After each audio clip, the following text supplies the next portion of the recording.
Hello, everybody! Big Mike here, Bad Luck Felix, one half of TMR, the man without regret from Purple Outfit, back again, but not with a live reaction, but more of a review of not chapter 918 and 919 of One Piece. Now, there's been a lot of worried, very disheartened fans out there say that this might be the end of One Piece.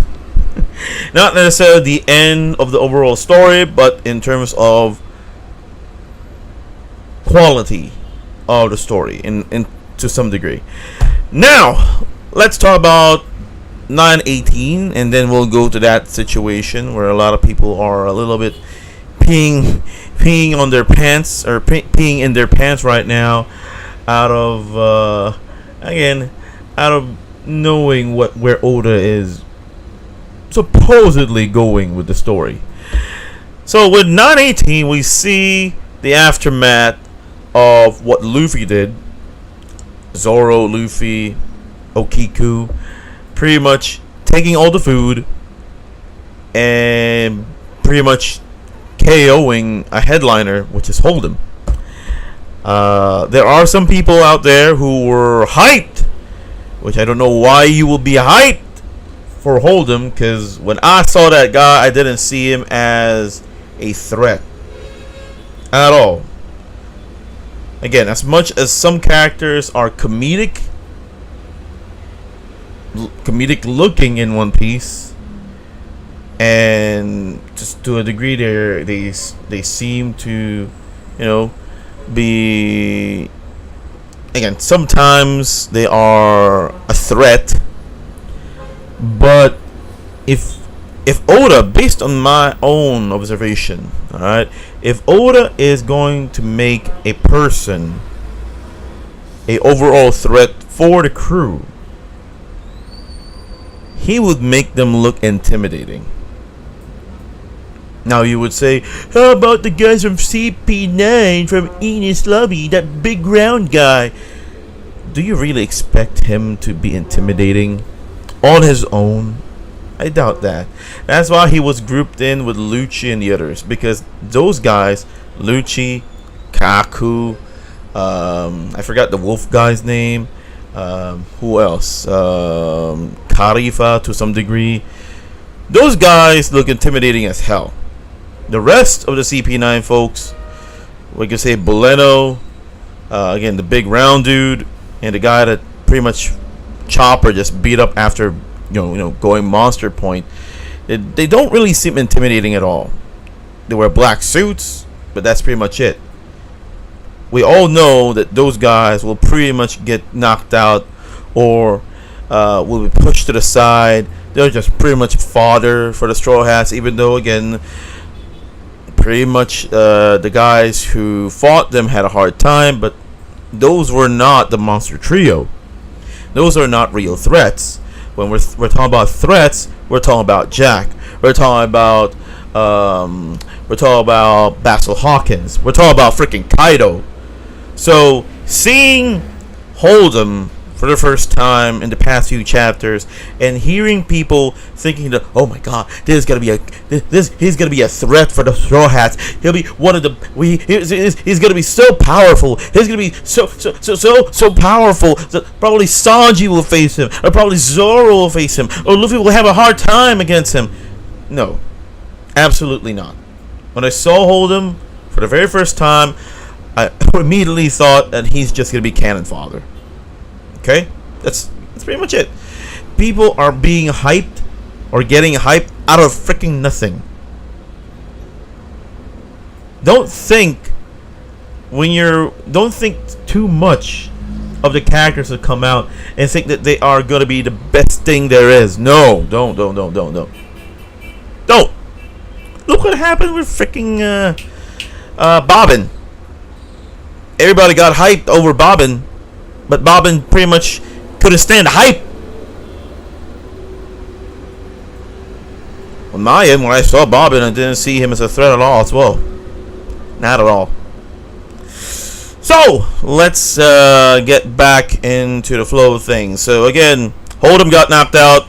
Red Hawk right on the face, and he's done. He's pretty much knocked out. Now, there's a possibility that he'll come back. Probably he'll face Chopper, maybe. I'm wishing not Brook, because Brook is better than Chopper. When I say better, I'm not saying stronger, just overall better. So I like Brook. I love Brook. Again, Zoro and the others, Luffy and the others, pretty much got all the food. We found out that that O-Tama, his Kimidango, pretty much can control the gifters. You know, the small users of the Beast Pirates, which is kind of a letdown. I on my end, personally, yeah, that's kind of a letdown. We found out so easily that O-Tama has this ability where she can pretty much turn the tides in the upcoming fight. I could probably say that probably O-Tama would provide each and every one a freaking Kimidango, put them in probably, I don't know, catapults, and then send them flying towards the Beast Pirates directions, and you know, they have their mouths wide open, they suddenly swallow them, and poof, they're suddenly under O-Tama's command, and she'll just say, attack each other! Possible, but again, I'm not Oda, so more likely it might not be the direction where Oda will go. But that's the thing. If O-Tama is gonna be of use to them, that's what O-Tama pretty much will be used for. She'll be used as an item or as a secret weapon, which is kind of not a secret weapon anymore, to control all the gifters and go against Kaido. That's disappointing. Yes, it is. It is disappointing. But as disappointing as it is, Oda finds some ways to turn the things, and you know, find some ways to at least come up with something to cover up, well, not really cover up, but more of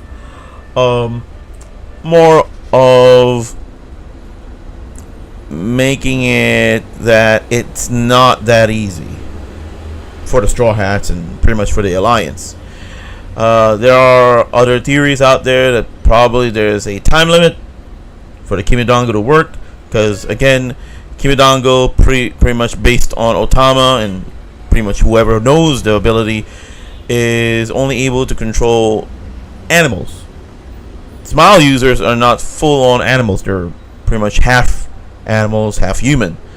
There might be a time limit to an extent, and then O-Tama gets kidnapped again by Speed, and taken to Kaido and stuff. But going back in the story, again, food got delivered to the leftover town.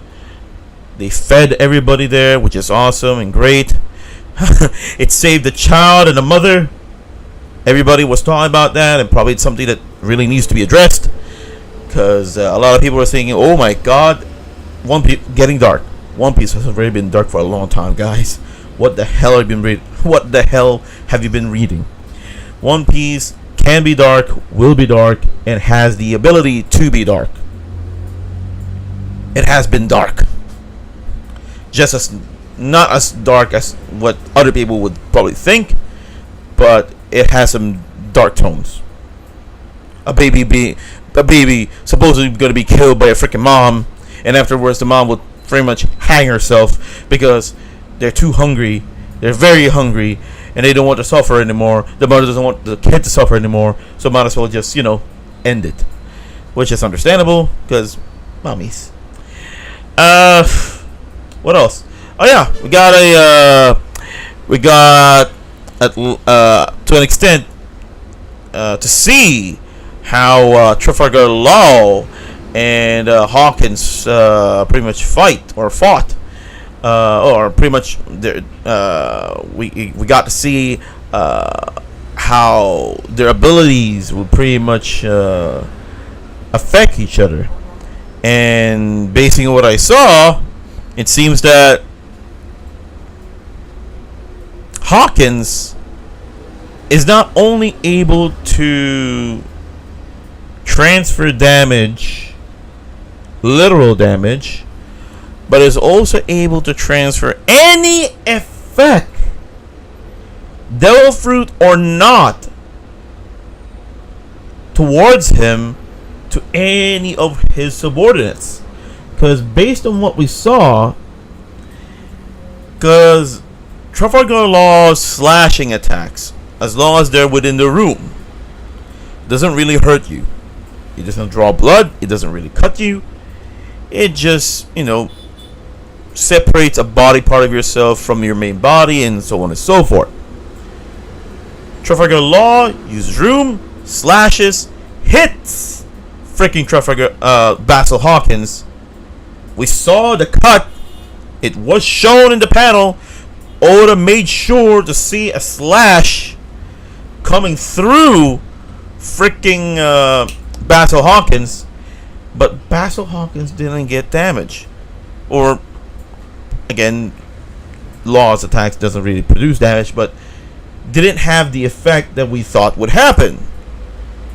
Instead, the attack got transferred to one of his subordinates, which is interesting.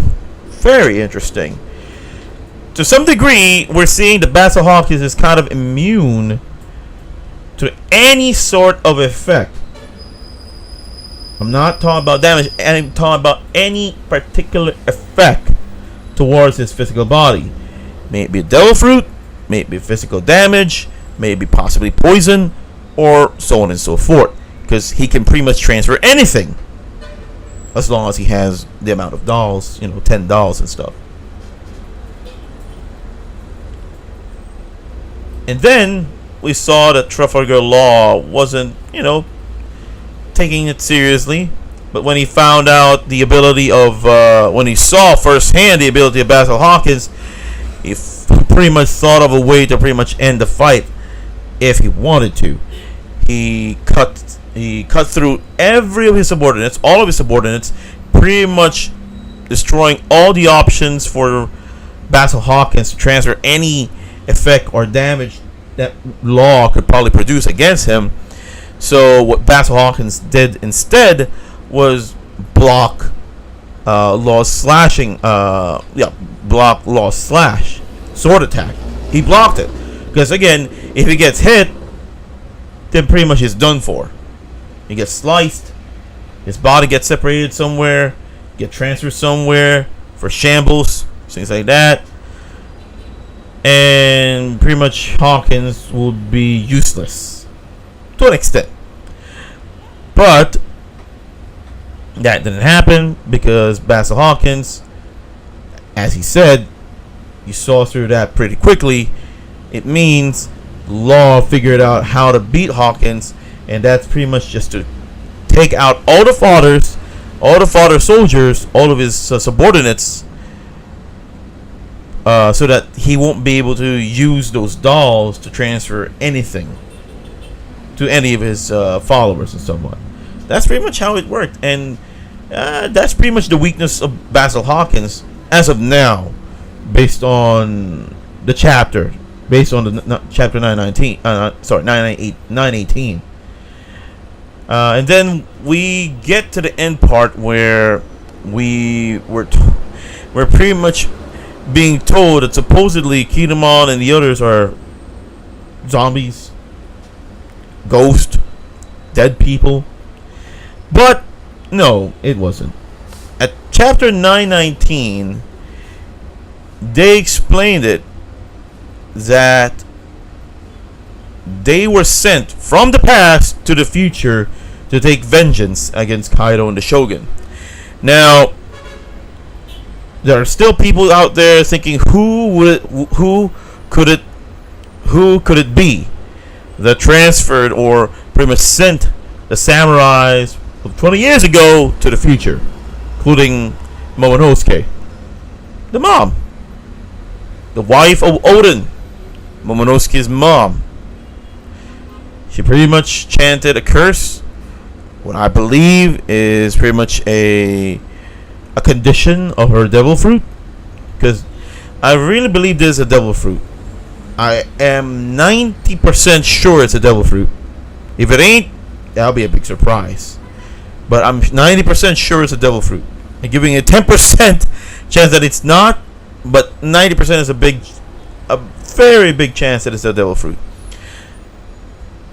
Now, questions would be: is it only able to send people to the future? Is that the ability of the fruit alone? Is that the hindrance to it? Maybe.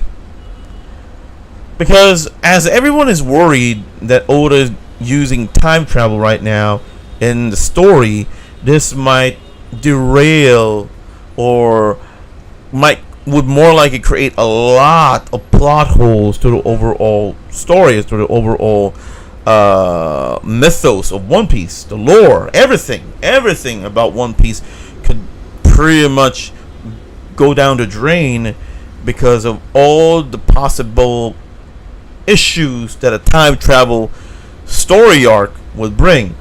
Now, so far, what it shows us is that the mom brought Kinemon and the other samurais with Momonosuke to the future. That is it. In terms of time paradox, I don't really see that happening because they were not dead in the first place. Momonosuke, Kinemon, Raizo, Konjuro, they were never dead. They were never dead. The Shogun, Kaido perhaps, assumed they died in the fire. Assumed. But they didn't. They escaped. They went to some sort of portal maybe. And they're now in the future. But other than that, nothing else. What they're trying to pretty much explain is the only way for them to get away was through that portal. There was no way for them to get away through a burning castle other than that option. There was no secret door. That they could open to pretty much escape the burning castle. They can't save themselves. So devil fruit. That's pretty much it. That is the way out. Nothing more. Now, the question is, people are not overanalyzing, but thinking too much ahead of themselves that they might go back to the past. Oh my god, if that would happen, that would destroy the whole story. They would rewrite history. No. They can't go back to the past. If what I believe of what I pretty much said is pretty much a guarantee that the ability that was used to send them to the future was a devil fruit, because at the end of the day, the mom's dead.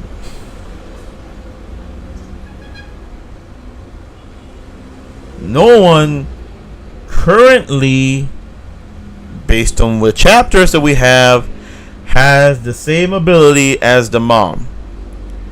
There's no confirmation that a fruit was reborn and someone ate it again. No one. There's nothing yet. But if there would be, then that would cause a lot of problems. Because, again, if they would really go back to the past. But, as I said, I don't see that happening. I don't want to see that happen.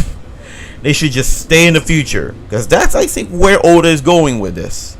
They would just stay in the future, beat the crap out of the Shogun. Kaido will probably not be to some degree harmed here. It would just probably be that after the Shogun got defeated, Kaido said, "There's nothing left for us to be here for. Let's just go, and we have nothing to achieve. We'll just think of a way to probably beat the Straw Hats, so on and so forth." Now, a lot of you will be thinking, why would Kaido do that? Kaido's the most powerful, the strongest beast in the world, in the verse, in the One Piece verse. But Kaido ain't dumb. That's the thing. He might be the strongest. He is currently, supposedly, the strongest beast, thing, animal there is in the One Piece verse. But it doesn't mean that he's dumb. He's not dumb. He's in that position because he wasn't dumb. He is a Yonko for a reason. Big Mom wasn't dumb. Okay? He might be crazy. She might be crazy, but she ain't dumb. Okay? Kaido ain't dumb. He's just a drunk. But he knows when he's beat. Not necessarily beat like physically dominated. No. His territory, once Luffy takes over of Wano, once he beats the Shogun, pretty much that's already an L for the Beast Pirates. Not directly to Kaido, but to the Beast Pirates. Because they lost their ally. They lost the Shogun. And if that's the case, they pretty much lost. They pretty much got beat. They just have to get away and think of a way to probably get the country back, if they, if they think of getting it back. But I don't believe that will be the situation. The situation would be either Kaido and Big Mom, because this is being teased, alright? Kaido and Big Mom would join together against Straw Hat, and the Straw Hat Armada and whoever else that they have would join forces against Kaido and Big Mom, and the Marines would come in as well, creating this huge clash, this huge war between Luffy's peeps. And again, this is not only the Straw Hat Grand Fleet we're talking about. I'm talking about the end-all be-all war. This is how I'm thinking it. The end-all be-all war will be composed of the Rocks Pirates. Supposedly members are Big Mom and Kaido, based on the story, and then Luffy and his friends and his allies against Kaido, Big Mom, the Rock Pirates altogether. And also the Marines would come in and would join the fray, would join the fight. Now, I don't know how that would work to some degree, because we pretty much have like a triple threat happening, and that would be awesome. But if that would happen, I could see that happening at the end of the story, at the finale, the finale arc of One Piece. I can see that happening. I'm not Oda. I'm not theorizing here that much. I'm just giving my own opinion. Now, should people be worried about the time travel situation? Yeah, because again, time travel is shit. Time travel, as I mentioned, as everybody has mentioned, creates a lot of plot holes, a lot of issues in the story. It might go this way, it might go that way. It should have gone this way, but no, you went this way. It's how it will have it will have that effect if Oda just doesn't simplify it to that extent, where Kinemon and the others was just sent here and that's pretty much it. They're not going back to the past, because if they go back to the past, that's an issue. But if they don't, which I absolutely believe that Oda will just keep them in the future, which makes sense, because at the end of the day, the whole reason why they were sent to the future was take revenge, kick the butts of Shogun and Kaido, and get the whole Wano country, opening up their borders and ruling Wano country as one solid country. That's pretty much it. And probably Momonosuke will be the new emperor or king. and with his advisors, Kinemon, and so on and so forth. That's how it's gonna work. We can't get Momonosuke back to the past to just get older so that he'll be at the right age. No, that shouldn't be the case. Alright? I understand that that might be a situation, but I don't believe that that should be the direction where the story should be. But again, I'm not Oda. I'm not his editor. But that's just how I see it. Now, Oda might, because I believe in Oda. I believe in Oda's creative mind. I believe in how Oda is directing the story, because this is his baby. One Piece is his baby, and he knows how to take care of it. All right, guys, we know Oda can get away with a lot of stuff that makes sense. We just have to trust him to some extent. I'm worried as you guys, but I'm not really as worried as a lot of folks. No, because I believe in Oda. We put a JG before Oda for a reason. So that's pretty much it. That's my thoughts on chapter 918 and 19. I hope you like it. If you have any suggestions or any thoughts that you might want to, give your opinions of, you know where to go. Just, type it in the comment section below. Like the video if you like it. Subscribe to the channel to get more thoughts, live reactions, somewhat, that we put out. Because we want to hear from you.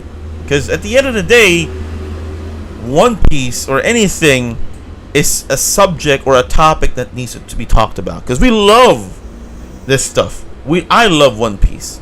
Me and Sean love Sentai, Kamen Rider, movies, food. Those are stuff that we want to talk about, and I'm sure a lot of you folks want to talk about. So, give out your opinion. Put a shout out down there in the comment section. Say something. Make your fingers work. So again, like the video, subscribe, ring on the bell to get notified of anything that I, Sean, the whole gang, the two of us here, would put out. I'm still trying to work on that live reaction that we made for episode 1 of Zio, because I can't make this freaking video editing tool to work. That's my issue right now, because I want to make a video where I made some edits on it. I made it good, so that you guys can have a quality product. Because I'm still using a freaking camera from a laptop. Okay? I want to make some good videos for you, and I'm struggling on that because money is an issue. But for now, all I can say is there will be changes. It's just not soon. I just want to make things better for you guys, quality wise of the video, so that you can be proud of me, of Sean, of us. Okay? So, yeah, that's pretty much it. And as always, alright, have a great day, have an awesome week, and too sweet to everyone.